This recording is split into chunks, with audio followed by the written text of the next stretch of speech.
Some people have been of the opinion that cancer was the cause for several recent deaths in the area surrounding the Maharagama Cancer Hospital. I think it was in the newspapers before as well. I think the 45th death was reported near the cancer hospital recently because of cancer. The question here was whether they had passed away as a result of radioactive waste. On the 5th of November 2009 and the 22nd of January 2010, the Atomic Energy Authority analyzed the radioactivity levels in samples of the waterways, wells, soil and plants in the area. These analyses revealed that there was a risk surrounding the water, soil and plant samples collected from several wells and wetlands in the area. Accordingly, the Atomic Energy Authority made several recommendations. Our final conclusion was that there was radioactive iodine in the wastewater which had polluted the surrounding environment. We also made several recommendations.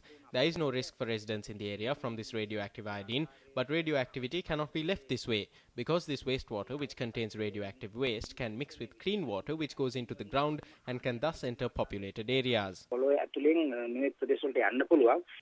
International standards must be followed in the disposal of radioactive waste. There are internationally accepted standards which a hospital must follow.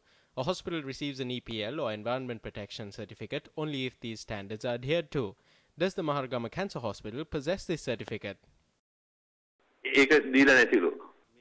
It has not been given. What I have to do in the hospital is to look into the well-being of the patients and not to obtain various licenses. That is the duty of the government. I have seen in the news they are saying that the authority in the hospital is not doing anything.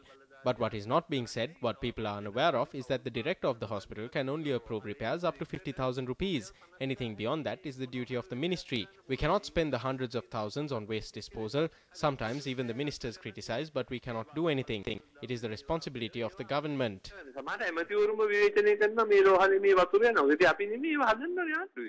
Environmentalist Jagat Gunawardena clarified the importance of this certificate. An environment protection license is something that a relevant institution must have under Clause 23 of the National Environment Act. So a relevant project or relevant activity which produces solid waste, liquid waste, pollutes the air or even produces excessive sound, then it must obtain the environment protection license and must act in accordance with the conditions under which the license is granted and must act in accordance with the National Environment Act. There are injection needles, plasters, saline bottles and other things in these drains. We cannot work in the fields. We do not eat the bananas, jack or breadfruit here. We are afraid to eat it.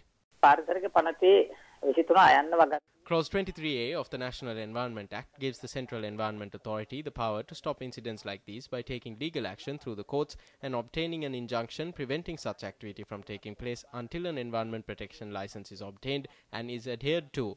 At the same time, if complaints have been lodged by the public, then the police or the Chief Authority on Public Health, which is the Urban Council, have also been given powers through the law to deal with this.